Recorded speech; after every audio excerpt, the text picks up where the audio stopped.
Hello, everyone, and welcome to our webinar, which is on Ozoblockly Basic Training. My name is Tara, and I'm an education coordinator here at Ozobot. And I'm Teresa, and I'm an education curriculum specialist here. So the first thing that we want to do before we start the webinar is just to get a little bit of information from you.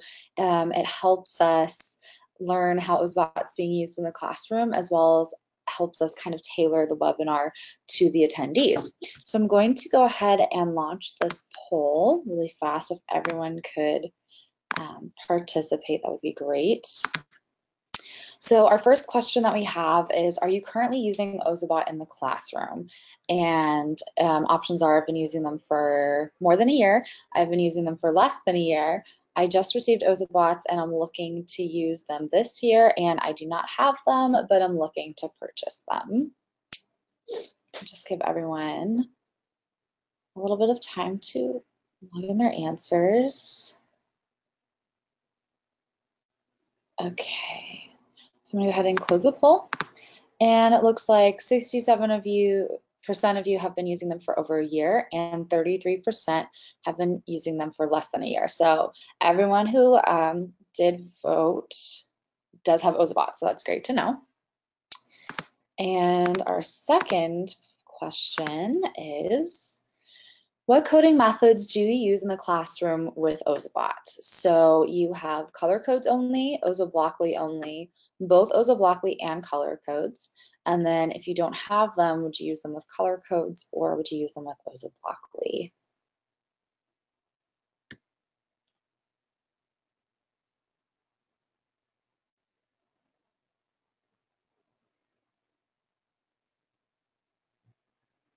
Okay, so I'll go ahead and show everyone's responses.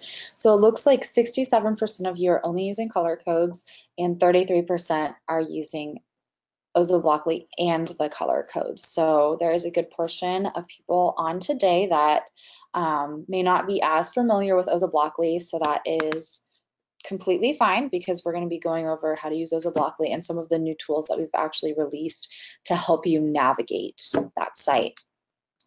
I'm going to take off my webcam and share my screen. Hopefully everybody can see it.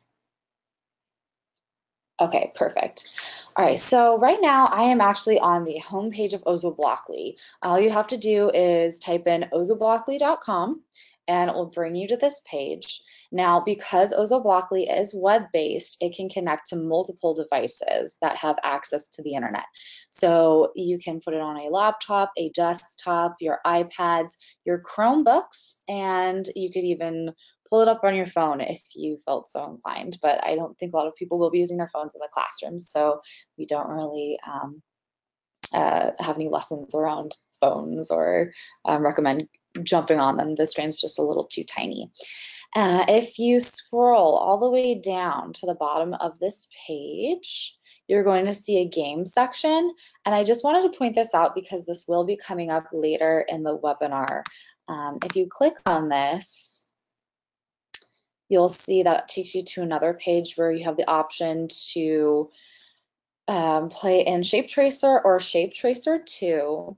And these are actually set up similar to a game where the student will come in to the Shape Tracer. They have a goal right here at the top, which is to get Ozobot to trace the shape shown in the preview window. And they just have two categories to choose from over here. So if a student is not familiar with block coding, even a Scratch or Blockly in general, they can definitely come here and just learn how to use it with just with two categories, and then with different goals that are fairly simple and easy to do. And then they would just go through each one of these levels here at the top, and then once they've completed those levels, they can come back out here to Shape Tracer 2, which is a little more advanced. And we will talk about this a little bit later, but I am going to go ahead and go back to ozoblockly.com. And I'm going to go ahead and enter. So we click on the Get Started button right here.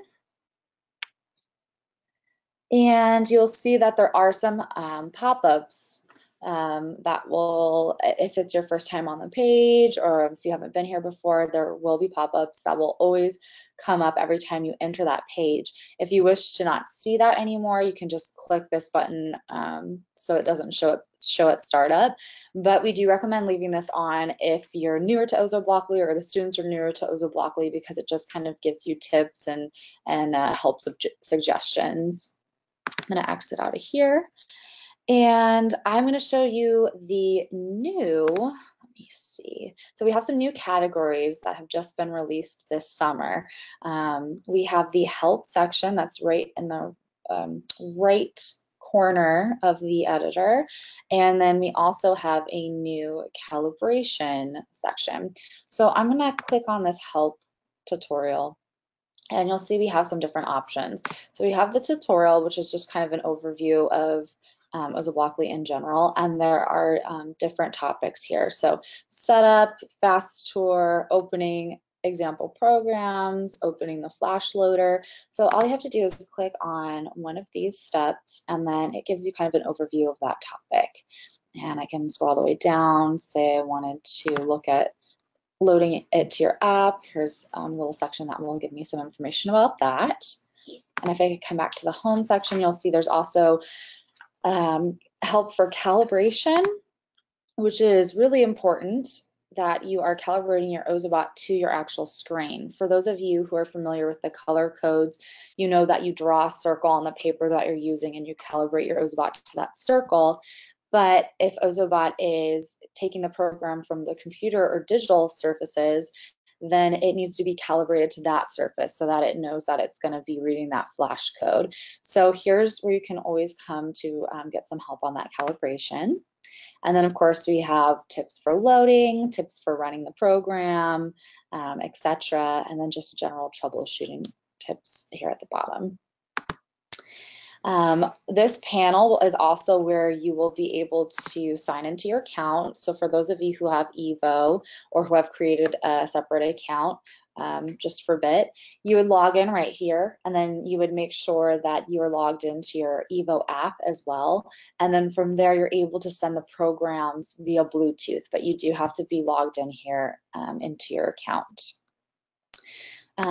This is just a glossary of all the different blocks. So if you had a block and you, let's see, I'll put the spin one in here.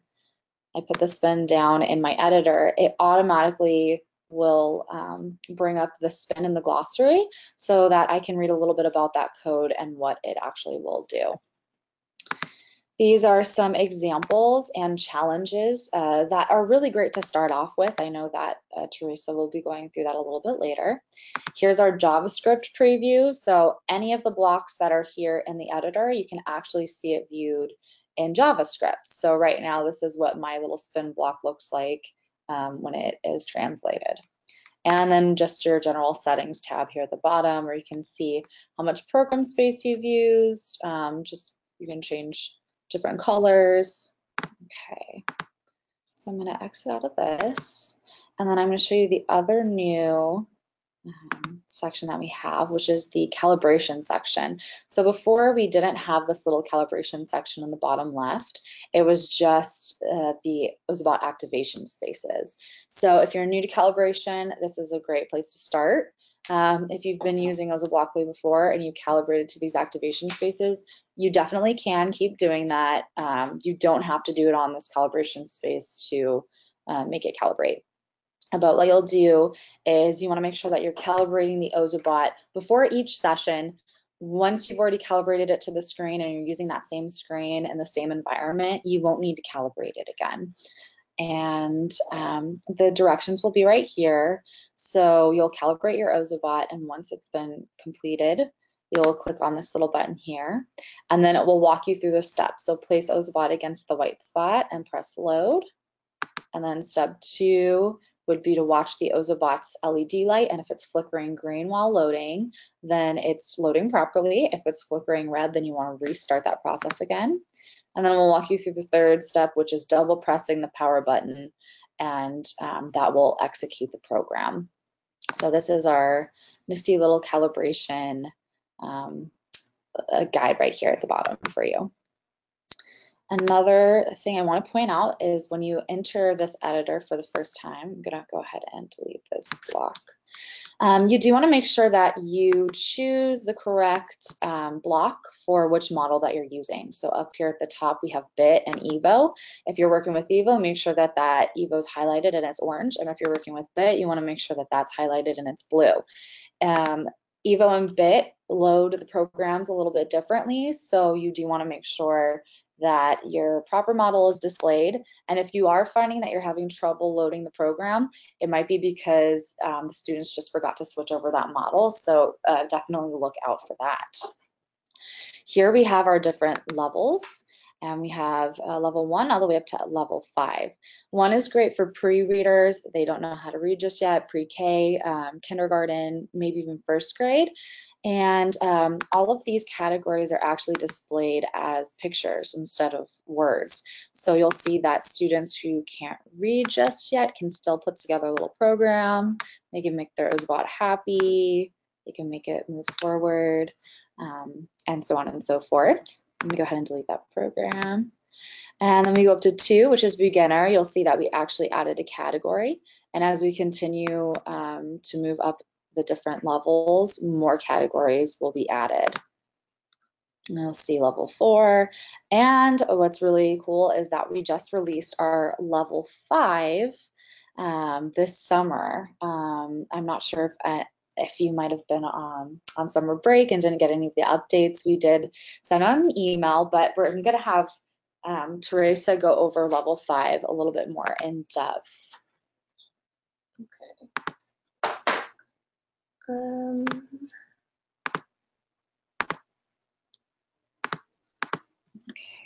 Oh, I didn't and I can. I was hoping I could select it. I guess not. Okay. Bam. Okay. So I'll just navigate to OzaBlockly from here. So blockly.com. And then get started. Okay. Thank you. No tutorial right now. Okay. So yeah, as Tara was saying, as you go through, the blocks get more and more complicated. So in mode 2, you might have move forward a step. And then as you get more categories, you might get a little bit more complicated blocks. So you can see the difference. Some more blocks will be added for functionality. By the time we get to mode 4, we want to actually control exact distance and speed, some exact angle. It's pretty accurate, but it's not 100%. So unfortunately, you can't do like have your students program 72 degrees and it be completely accurate. But it's a pretty good approximation. And then this one is to choose the exact speed of each motor on either side. And you could also have this do different speeds to make it a different kind of spin for each wheel. So you could go in reverse, it could spin totally if it's like 30 and negative 30, etc. So that's more control that you have. And in mode 5, you still have this control, but you also have extra functionality. So you can actually start building programs where the button, the power button on your EVO or BIT will be used for counting maybe, or for changing turns if 2 people are playing a game or developing a game. The way to turn off your bot, by the way, is to hold down the power button if you ever use this. And if you are curious about using this, you can always select the block and then open up our glossary. Once you've opened that up, you can select the button again, sorry, the block again, and it's going to take you straight to this information area, which is really, really great for you or your students. It is written with, depending on the level, varying degrees of knowledge. So if you're in mode 5, we think any teacher will be able to understand the language here, but you know, you might want to help younger students with this if they use it. So for example, with button press, if you want to use any of the button press code blocks, you need to set this to true. So that kind of information you find in this glossary. So for example, there's a picture here. The first thing in your program, you'll want to set capture button press events to true, and then whatever your program is, blah, blah. And then it will do the thing, and then wait for button press. That is when your robot is ready to take in that information. So if you want to switch turns or whatever, then you press the button, hand it over, and then it can repeat depending on how you built your program. And if you want to see that in action, I can go to examples, and you'll see in the types of blocks used, that's where you can find out how to use something. So if you want to figure out how to use arrays, which is a way of kind of creating a chart of information. So like an array would be a chart that starts at 0. So 0, 1, 2, 3, 4, 5 could be the columns. And then in the row below will be whatever code you want to save in your array. It could be movements, it could be numbers. Yeah, so if you want to see how that would work, you can open up this example with this button. I'm going to go to press for adventure since we're talking about the button press. And so now you can see this is the program. I've set it to true. And then here's my program. This is going to repeat pretty much forever. So what I want to happen is in this part of the program, this wait for input is this other magenta section. So that's all that code. So this is a function, so you can kind of separate your program and make it look nicer. So basically what's happening is if you press the button once, you're going to get disco lights. If you press it twice within this 2-second window, then you're going to get police car lights. And if you press it 3 times in that 2-second window, then you're going to get this little dance I made. Then at the bottom here, we set it back to 0. So if you want to load this up onto your bot, this works for Bitend Evo, you can totally do that. And then, yeah, some of these are for Evo only, just because Evo does have proximity sensors in the speaker. So that added functionality is really great. Okay, let's see. So like I said, if there's anything new in here, you can check the glossary. And I said that arrays can save information. I know maybe for some of you, you're like, this is a little too high for me, but just so you know that there are further places you can take this if you ever need to. But even in mode 3, you can still do plenty. There's code for conditional logic, which even really young kids can understand, where it's like, if this situation is true, or like, if my bot's on red, I want it to spin, or I want it to spin and move off, or something.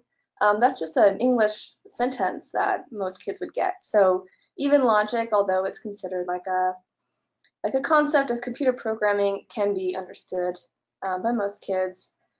And line navigation is added, and loops is added. So, okay.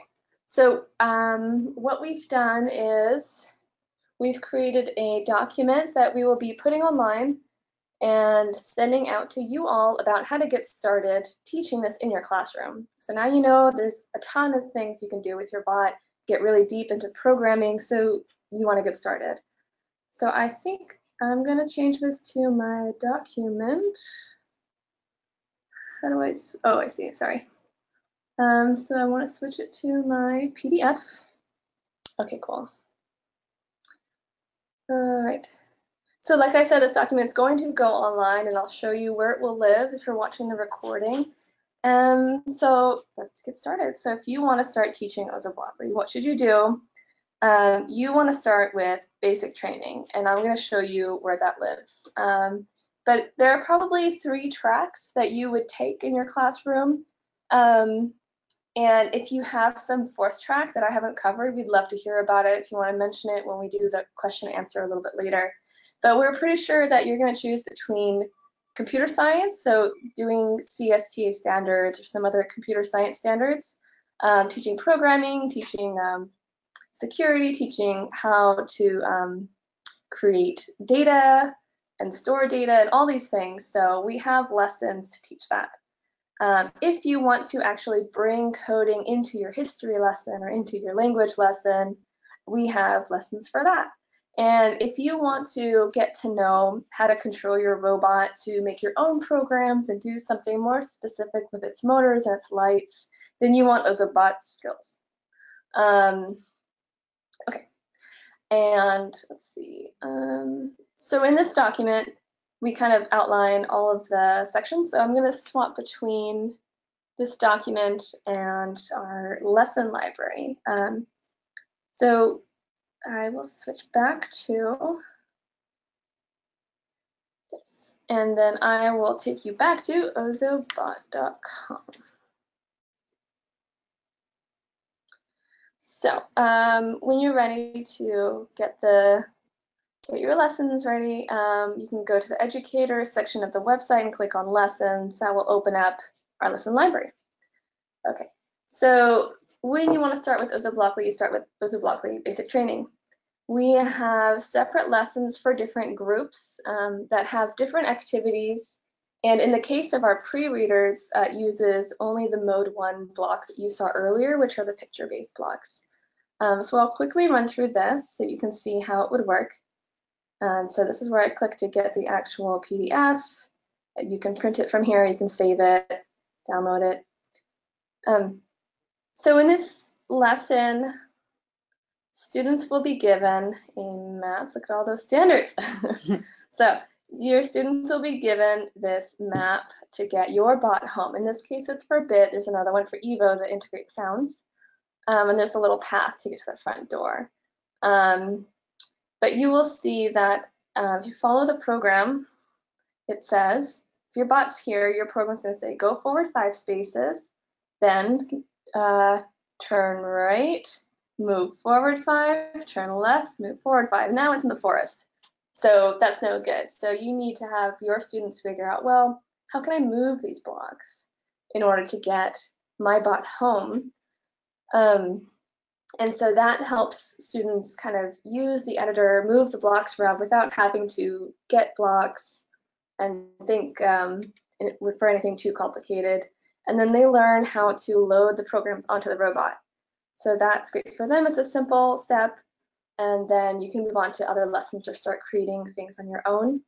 So I'll leave that one. And then for grades 2 to 5, they have a special activity, and then grades 6 and up, they have another special activity. But in this case, this is actually a similar idea where you're given a program. In this case, one of the examples from the editor. So I'll just go ahead and scroll down. So we explain the editor, just as we have today. Calibration of flash loading, so all the information you need is here. And okay, got it. Sorry. So up here.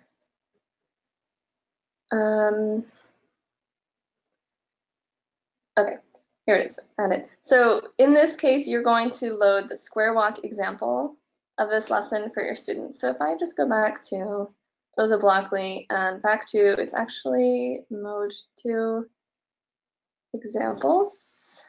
Sorry.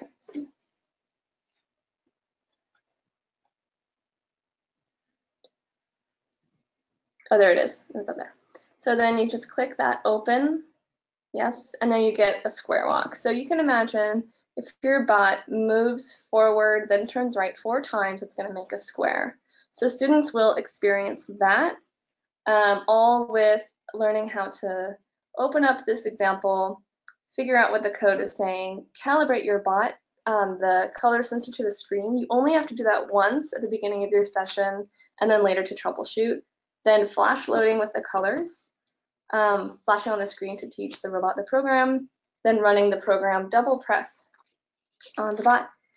And then we have one of the challenges. So Tara showed you that we have these challenges. So you'll lead students to here, and then they can open it up. This opens a PDF for them.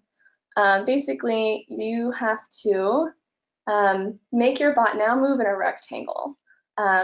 I've seen students do the following. They're like, well, a rectangle has 2 longer sides, so I just have to do like that. And then they run it, but it's just a bigger square. So there's some troubleshooting involved where students have to say like, well, I actually want it to, I want to do, for example, this.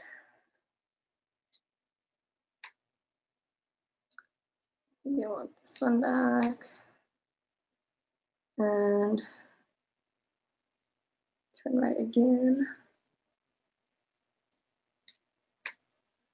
And have that nice red color for the turn again.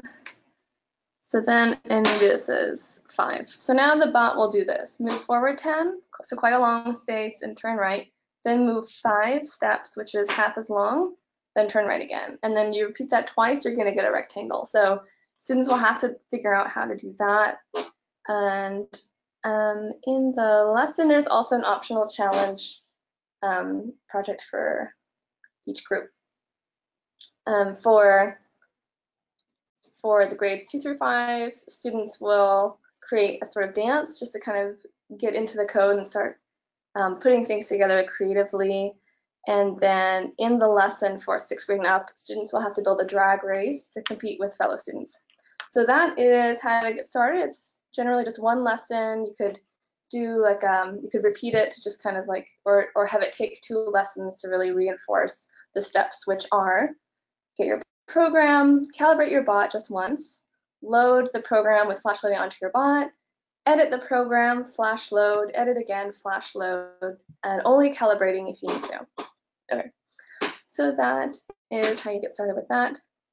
So I'll go back to the home page of lessons because I'm sharing my whole screen. No, okay, so I'm going to switch back to our nice document. Okay. So that was basic training. So maybe you're ready to start teaching computer science. So I will show you. So yeah, the things that I said are quickly explained here. And then for computer science, we have this. So for the elementary computer science, we have each individual lesson is a single game that students will play.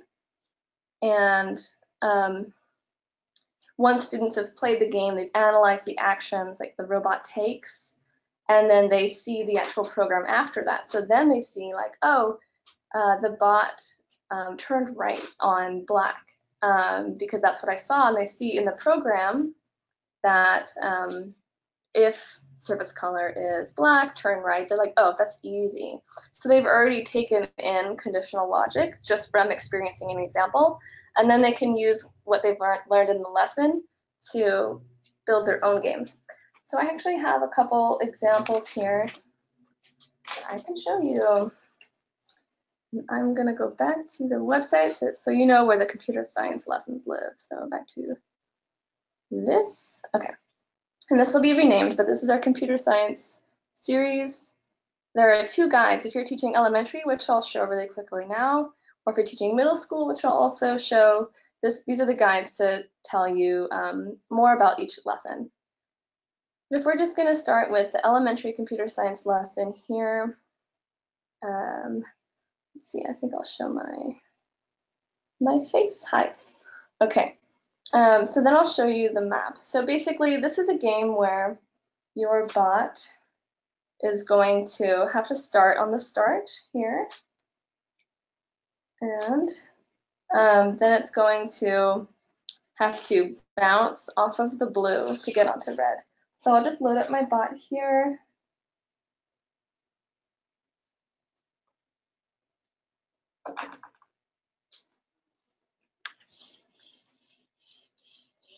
Okay, so you're seeing that on green, my robot is taking a right, and then on blue, it's taking a left. I want to make that a little thicker. But our goal is to get to red, so that is the game. So maybe what I should do is I want to aim it so that I know it's going to turn left and be more likely to hit red. Almost. And so then maybe I'm like, okay, that angle wasn't quite right. I'm going to make that a thicker blue line, and I'll cheat for you. Ta-da! So then I'll show you the actual program for this lesson. You can still see. Okay, great. So once students have actually played that game and you've actually demoed the game for them, then you can show them this program. And so this is what you saw. You saw that the bot just took a second, then it started moving. So if at any time the bot saw blue, it should take a slight left. If it saw green, it should take a slight right. And if it's on red, end the loop, which is what break means. Break the loop. And then when the loop is broken, when it's ended, then it was red and spun. So you've just taken in loops, you've taken in breaks, you've taken in conditional logic, and sequential code, and repeat forever. So there was a lot of coding concepts that just got pushed into one little game. So at the end of this lesson, students will kind of create a game that's more interesting for them, something that they want to build, they have an idea for. So in total, this game taught how to create the winning game mechanic, and how can students do that. Let's see. So maybe I will, let's see, should I do more demos or? Okay. Okay. Open up my camera again so you can see me again. Okay. So, and then this map, it's actually the similar code where our bot reacts to blue and to green, but in this case, I've added black. So black will have our robot lose. So now we have red as winning, black as losing, and students can make their own maps and change the colors for different meanings. Maybe green for them means win. And so now they can make a game where they shoot. It's kind of like pinball, where they shoot the bot up this corridor and they have to hope that it's going to bounce in the right way to reach red. If it reaches black, then it's game over. And Evo might make a sad sound if you have your students edit the program that way. So this is the third lesson, which I'll show you in, if I go back. This is the third lesson of teaching that was winning and then losing. This second lesson actually teaches how to use the line navigation, which a lot of teachers do want to do. So see, I will just open up. I'll show you what the map looks like, and I'll take off my camera. You don't need me. Okay. So again, this is a summary of what you'll be learning in this lesson, and this is, I'll have to change how it should be line navigation. So this is teaching line navigation, so I'll scroll down to the maps of this lesson. Okay, so now we can tell our robot what to do. And as you look at the program, you will see that you can tell the robot to go follow a line until it reaches an intersection like this T intersection or a cross intersection, or a slightly differently shaped intersection. You cannot interrupt your bot while it's walking on a line. You can only give it code to perform at an intersection. So it's important to know that halfway through this line, you can't just have it turn left and walk away or change color even. So it must complete the line to reach an intersection or a line end. So in this case, this is a maze where you get your robot to programmed successfully to turn right, and then when it sees red, do a victory dance. And therefore you have a winning maze. And then, so students will get that program, but then they'll be challenged to get to blue. So you have to change it to reacting to blue, and you have to figure out what is the best way to get to this line. And I will quickly show you so much. This is it. So that's the program. And I'll just show you really quickly, because this is pretty important, that what's happening is follow the line, and then this is the code for any intersection reaction. So if there's a way right, sorry, okay, there's this one.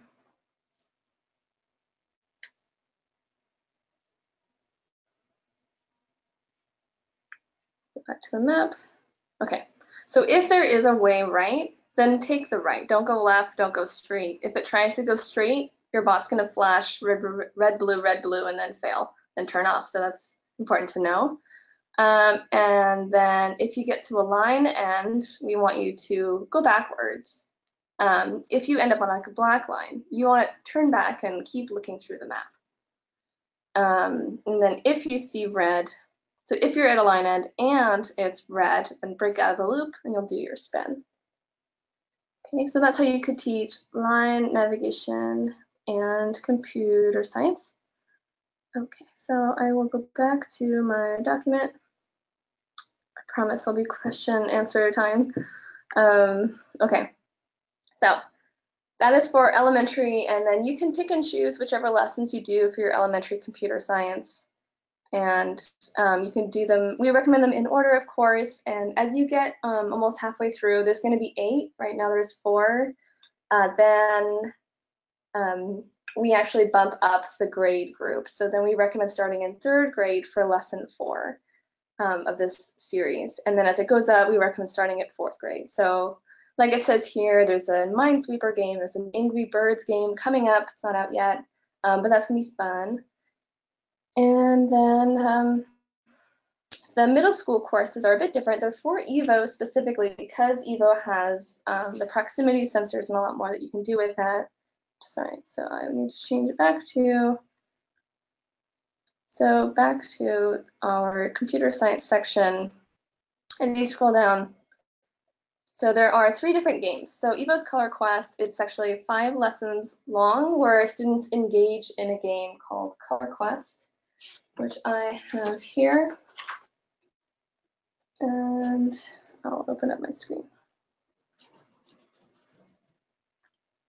So Color Quest uses EVO's proximity sensors. And then what you get to do is, when you put your hand behind, it moves forward. So I can just put my little finger, my whole hand, it moves forward. And your goal is to get the bot onto each color. Each color is worth a point, but you can only get 1 point from each color. So you want to go to blue 1 time. So now I've got 1 point. Then when I get to green,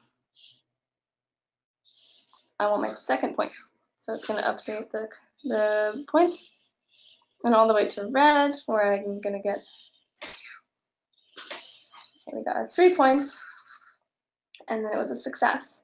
So students will see this and be like, well, it would be great like if there were obstacles, or if my bot went faster, or maybe it followed my finger. So before they can get to the point where they can edit it, they actually will go through stages. So the first one will be recognizing color, and then later on they'll start putting in the points system with the variables, so learning variables and storing data, which is a slightly more advanced topic. And all of that is packed into a game. And then at the end, students use a game design document to design their own game. Okay, so much computer science, but let's move on to the next part. So I'll get rid of that.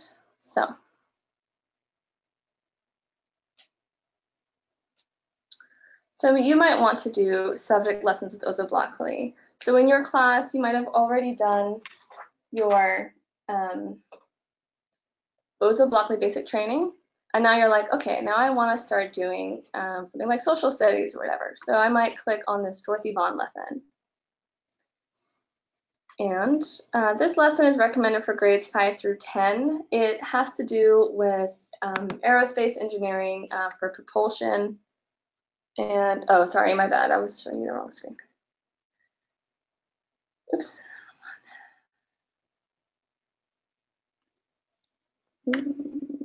All over the place. Oh, okay, I got it.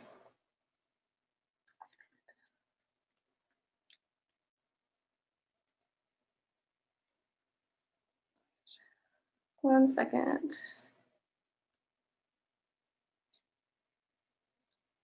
Okay, so I was using the wrong browser. Okay, so this Dorothy Vaughan lesson is, like I said, down here you can see the section that it's for the recommended grades, the time it would take. This talks about the beginning of NASA after it was NACA, and it started to explore space and go beyond and build rockets for the moon, human flight and space.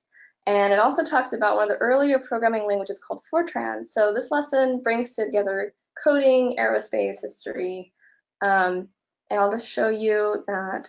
Let's do the bit Ozo Blockly. What students will do in this lesson is, so Fortran is a programming language for those big old IBM computers that were really just for doing math equations. So what you would do to write a program in it is come up with your math equation, put in like, just like you do in math, is put in like the letter, like the value for each letter that it's going to be, because force is F equals ma, so mass times acceleration.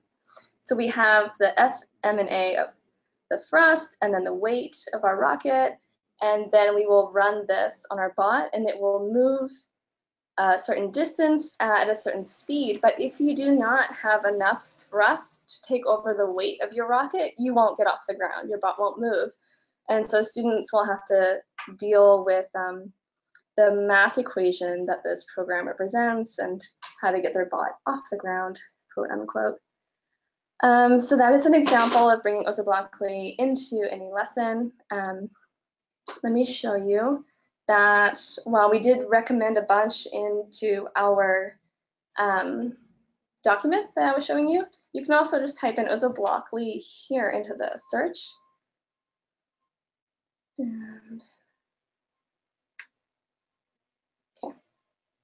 And you'll see tons of results, and you might be like, well, I'm in 3rd grade and I want to teach math with Ozoblockly. What have you got? And so right now we do have some multiplication practice and then also some adding and subtracting for Evo, where you can like race to get the fact before your robot says the answer to that math fact. If you want to do some kind of music, should be. So we also, with Mode 5, which I did not point out, is that you can now play musical notes on Evo. So you can actually write a whole song. This lesson that Richard Bourne wrote for us actually can turn your bot into a keyboard. So he's got all mapped out. All the notes are already made. You just need to use the right codes to make the song. So maybe you plan a song first with whatever notes, and then you have to put it together in the code, then you get Evo to play it. And again, just for Evo. And yeah, and then moving into even older grades, if you want to start looking at physics. Can you teach physics? Yes, you can. We have tons of them, so definitely check those out. Yeah, and then, so these are the subjects that we've got. So you can definitely click through. What can you do with Ozoblockly so much? So I'll go back to that document and show you. It's not showing it. It's weird. Oh, there it is. Okay, so these are just some examples for each of those topics. Even games and activities. And then Ozoblockly skills are if you want to do, ooh, there's a, sorry, it's a typo, it should be Shape Tracer 2.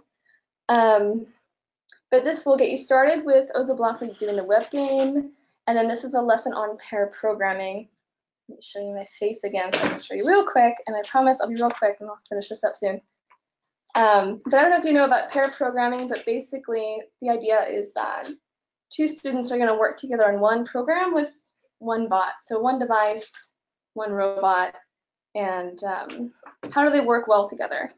The solution that code.org and many people in the industry do is one student is the navigator. They get to decide where you're going next. They're the one thinking ahead. They're the one looking for bugs. And the other student is the driver. They're the one sitting at the computer doing the actual coding. So the lesson that is highlighted on that document is great for every single classroom, no matter the age. If you're having kids work in groups, you can have a 3rd student maybe that I recommend, and other lessons where maybe that 3rd student is the project manager. They have to keep track of time. Maybe they have to have veto power over any decisions. So start bringing that into the classroom could be interesting. Okay, cut the camera, and then yep, so these lessons tell you how to teach your bot to move straight.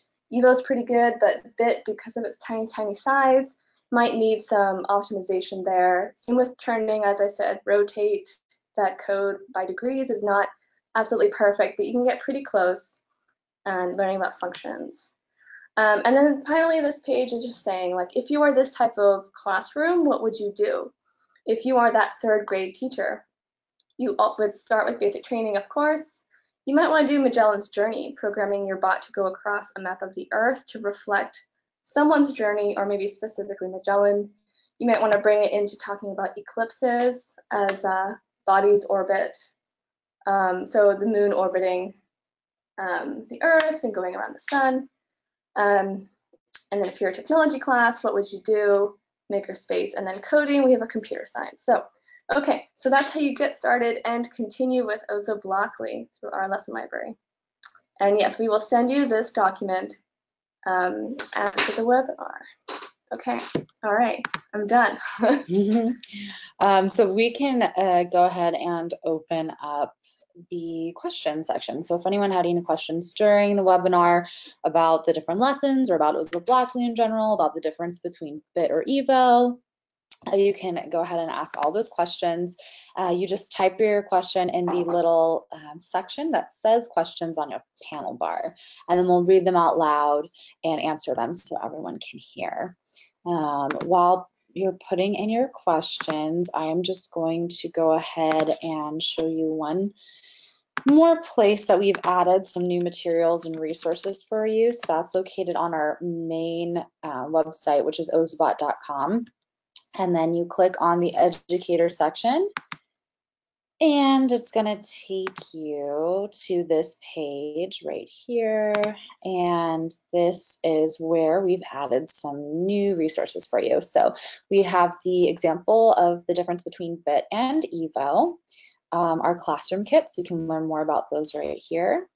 If you scroll down, so a lot of you said that you're just using color codes, so this is where you learn more about the color codes.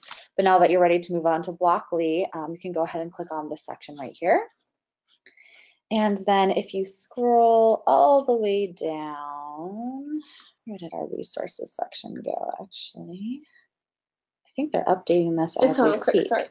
Oh, Quick Start, sorry about that. If you click on Quick Start here at the top, I'm gonna go ahead and click on it. This is where we've put all the additional videos and documents that we have on getting started. So here you can watch a getting started video on Evo or BIT. So you'll just click on whichever model you have.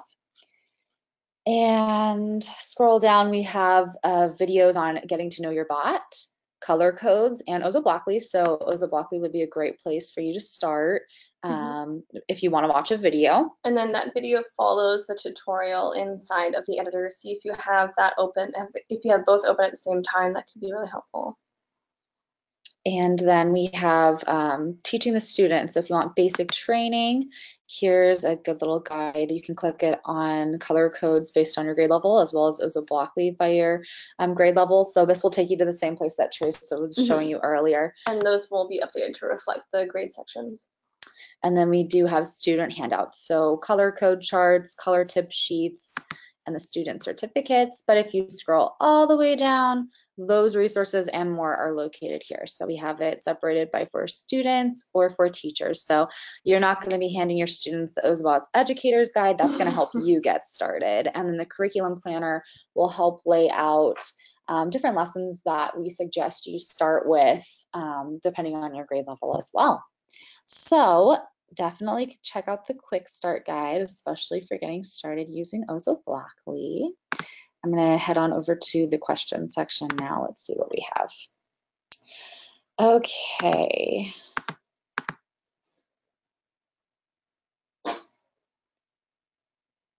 Oh, so it looks like we did have a 5th grade class joining us on the training. Oh, wow. So that they are also well versed in Ozo Blockly.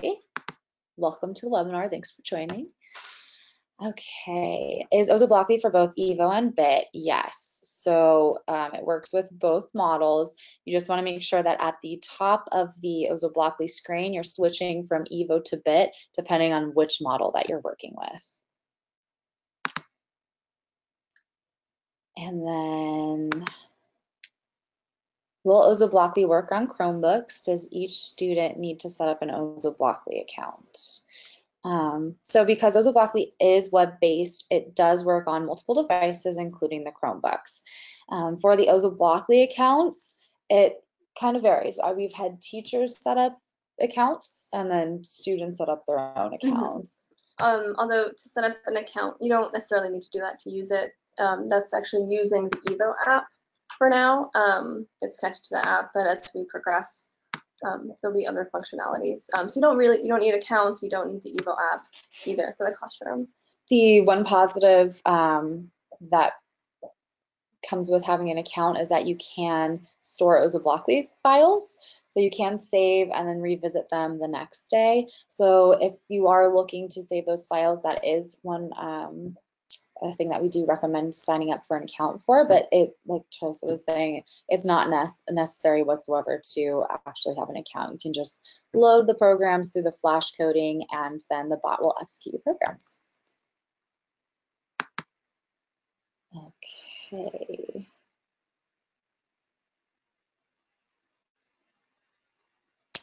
So when we click on lessons, type in Ozo Blockly, we do not get the same menu as the presenter to select grade level and or subject. You do have to click on the search bar. So if you click on that little, oh, actually, you can see mine, sorry. Here we go. Go to lessons. And there should be this little blue button right here. If you click on that. Yeah, you don't even need to type anything. You just click it, and then that shows you the filter. So that's how you get to these different topics. Okay. Let us know if you're still having issues with that. Okay. I'm starting a coding club in a public library. Last year, we just used color codes as we were all newbies, but this year I'll have some advanced kiddos. Just wondering how far I can go with Ozo Blockly coding when we only meet once a month. And then I'm going to assume it's for like maybe an hour. So what I would do is perhaps actually any of the tracks that I showed you, which was computer science or subject-based or the Ozo Blockly skills, each of those lessons are generally an hour or less. So I would recommend doing the basic training and then going to the computer science section and doing the elementary computer science lessons, even if they're middle school, because those are one-off lessons. They just happen they would be great for once a month because they're very self-contained. And then maybe students can go home and reopen the program that they saved. They can save the program, which creates a special URL that's just a 6-digit code at the end. They can write that down and go home and like play with the program, whether they have a robot or not. And that might keep them understanding what they built. So for the next month, they can come and do the second game, which kind of repeats content. So that would actually be great for them. Okay. Do you have access to log in through Google or Clever? Right now, we don't have access to log in through Google. You just log in through the teacher accounts. We are hoping for sometime in the future having that sort of ability to be able to log in and track student progress, and then also share that with teacher or other teachers, parents as well, but it's not available right now at this time.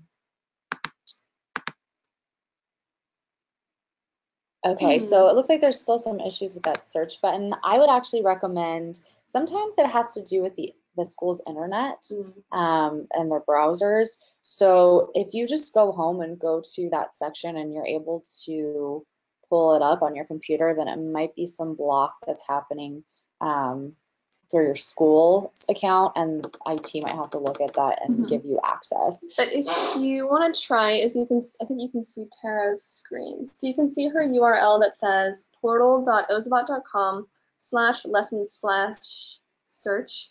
That will take you to this screen. So if the button isn't working for whatever reason, put in that URL and then see if that works. Yeah, and then we have another person who can access the page. So it could be a speed thing or yeah, some sort of limit, a firewall. Okay, great. All right. So we are close to the end of the webinar time that we have allotted. So what we'll go ahead and do is we're going to end the webinar, but we are going to be sending a follow-up email to everyone that attended. So that will have the links to the document that Teresa had shown us and some of the other places that we had gone, such as the Quick Start. So you'll definitely get that sent to you via email. So don't worry if you missed anything. And also, if you had any questions that we might have missed, you can go ahead and reply back to that email. It gets sent directly to me, and then I can answer any of those questions that you had. We do have some more webinars coming up in the future very soon. And right here we have the webinars and PD section of our website. So if you click on that and kind of scroll down, you can see upcoming webinars as well as recordings of past webinars, and they cover all different kinds of topics. So if you want to watch a previously recorded webinar, you can scroll through here. We do have a more in-depth webinar on Mode 5, for example, or just teaching BIT or EVO in general. So you can definitely check those out. And then everything all the webinars that you can watch, you can also see them, or they'll be recorded and they'll be posted up here later. So this one will be recorded, and then all of these webinars coming up, if you can't make one of those, it will be recorded and posted up here at a different date. So thank you so much for attending this webinar, and we hope you learned some really great things about Ozo Blockly, and we hope to see you on our next webinar in just a few days.